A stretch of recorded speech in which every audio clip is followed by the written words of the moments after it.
नमस्कार मित्रांनो, अनेक दिवसांच्या गॅप नंतर पुन्हा एकदा एक नवीन ट्रिप घेऊन आलोय खास तुमच्यासाठी। या प्रवासात आम्ही छत्रपती संभाजी महाराज नगरमधील जवळपास अनेक मुख्य ठिकाणी भेट देण्याचा प्रयत्न केला। या प्रवासाचं मुख्य उद्दिष्ट होतं ते म्हणजे परमपूज्य गुरुमाऊलींचा वेरूळ येथे झालेला महासत्संग। मागच्या यात्रेप्रमाणे याही वेळेस आम्ही श्री स्वामी समर्थ केंद्र वडगाव मावळ यांच्यासोबत प्रवासाला सुरुवात केली। रात्री 9 वाजता रांजणगावच्या महागणपतीच्या दर्शनानं या यात्रेला सुरुवात झाली।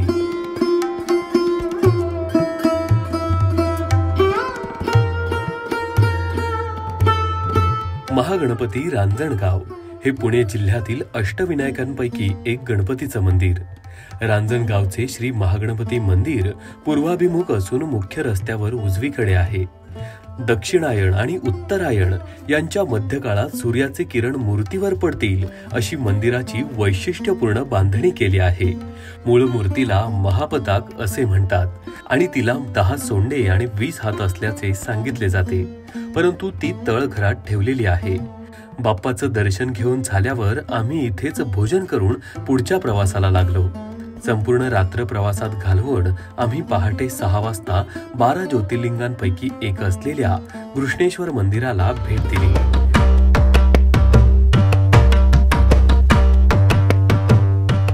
छत्रपती संभाजीनगर जिल्ह्यातील दौलताबाद पासून सुमारे 11 किलोमीटर अंतरावर आणि वेरूळ लेण्यांजवळ हे मंदिर आहे।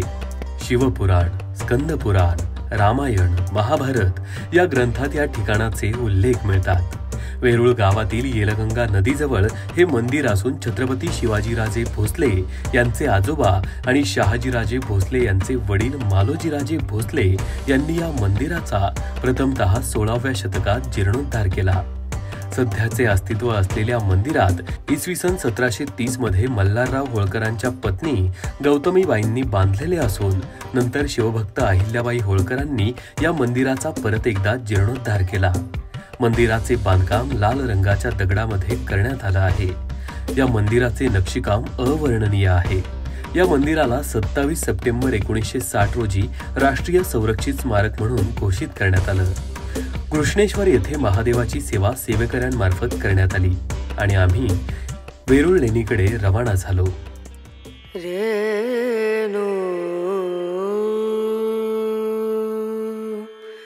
वेरूळ प्राचीन संस्कृतीचा एक अद्भुत आणि आश्चर्यकारक नमुना, त्यातच मुख्य असलेलं कैलास लेणं। वेरूळ येथील लेणी समूहातील कैलास लेणे मंदिर 16 क्रमांकाचे लेणे आहे। हे मंदिर कैलास मंदिर किंवा कैलास लेणे म्हणून ओळखले जाते। वेरूळ येथील लेणी समूहात हिंदू, बौद्ध आणि जैन धर्मीय लेणी एकाच ठिकाणी आहे। हे एक शिवमंदिर आहे। कैलास मंदिर कर्नाटकातील विरूपाक्ष मंदिर आणि तामिळनाडूतील कांची येथील कैलासनाथ मंदिराची हुबेहूब प्रतिकृती आहे। कैलास मंदिर द्राविड स्थापत्य शैलीमध्ये खोदलेलं आहे। हे मंदिर पूर्ण होण्यासाठी 150 वर्ष लागली। युनेस्कोने जागतिक वारसा स्थळ म्हणून कैलास मंदिर वेरूळला मान्यता दिली आहे। कैलास लेणे जगभरातील पर्यटकांचे एक आकर्षण केंद्र आहे। देशभरातील बहुतेक लेण्यांचे खोदकाम पहाडांच्या मध्यभागी झालेले आढळते, मात्र वेरूळचा लेणी समूह सलग प्रस्तरातून निर्माण झाला आहे। इतकेच नव्हे तर या लेण्यांचे खोदकाम आधी कळस मग पाया या वचनानुसार पहाडाच्या शिखरापासून प्रारंभ करून पायथ्यापर्यंत येत हे अलौकिक शिल्प साकारण्यातील शिल्पकारांचे कौशल्य वाखाणण्यासारखे आहे। लेण्यांचे खोदकाम हाती घेण्याआधी त्या अज्ञात शिल्पकारांनी नियोजित जागेचा निश्चित अभ्यास करून आराखडा तयार केल्याचे जाणवते। लेणी खोदकामातील भूमिशास्त्राबरोबर भूगर्भशास्त्र, पहाडी प्रदेशातील पत्थराच्या दर्जाचा अभ्यास करून येथे कामाला प्रारंभ झाला। संपूर्ण लेणी समूहात हवा प्रकाशाबरोबर पर्यावरणाचाही अभ्यास या शिल्पकारांनी करून आम्ही किती प्रगत अभ्यासू आहोत हेच जगाला दाखवून दिलं आहे। दीम दूम दना दीम दना दीम दूम दना दीम दना दीम दूम दना दीम दूम दना दीम दना उदनी दनी दना दिर दना उदनी दनी दना दिर दना दना दिया ता दीम दूम दना दीम दना दीम दूम दना दीम दना दीम दूम दना तानादीम ताना तानादीम ताना तानादीम ताना तानादीम ताना तानादीयाना दियाना ताना तानादीम ताना तानादीम ताना तानादीयाना दियाना ताना तानादीम ताना तानादीयाना ताना ताना तानादीम दोम ताना तादीम तानादीम दोम ताना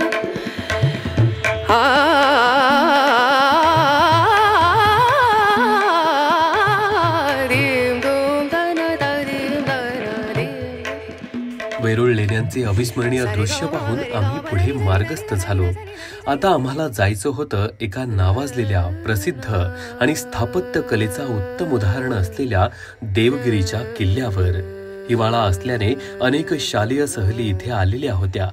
देवगिरी किल्ल्याची भव्यता पाहूनच आणि एवढ्या वर एवढ्या उन्हात आणि गर्दीत सर्व महिला सेवेकऱ्यांना गडावर घेऊन जाणं शक्य नव्हतं. त्यामुळे देवगिरी किल्ल्याचं लांबूनच दर्शन घेऊन आम्ही पुढे मार्गस्थ झालो.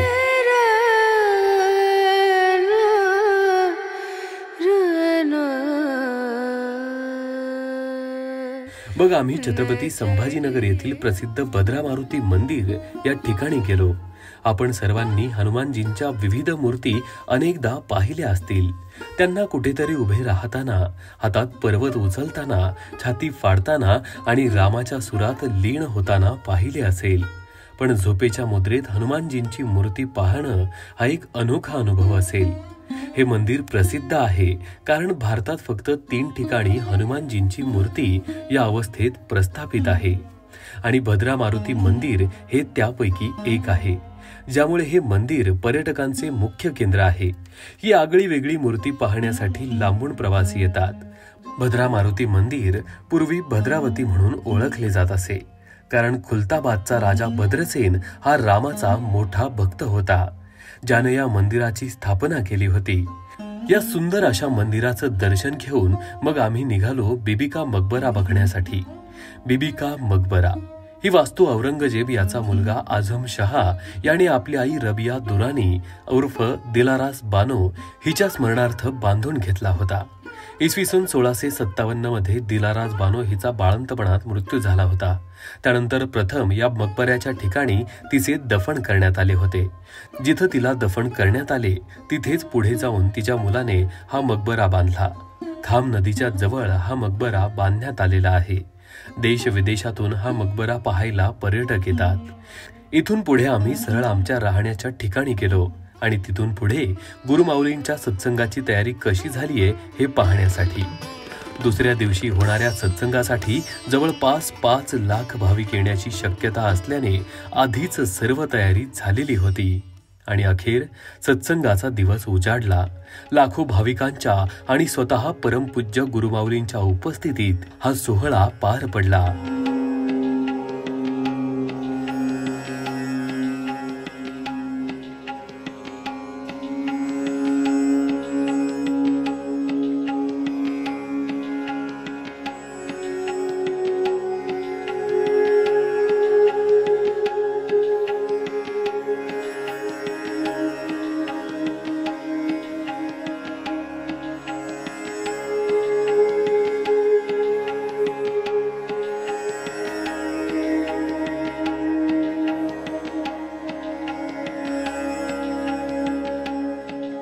आणि आम्ही गुरुमाऊलींचं दर्शन घेऊन पुन्हा पुण्याकडे रवाना झालो.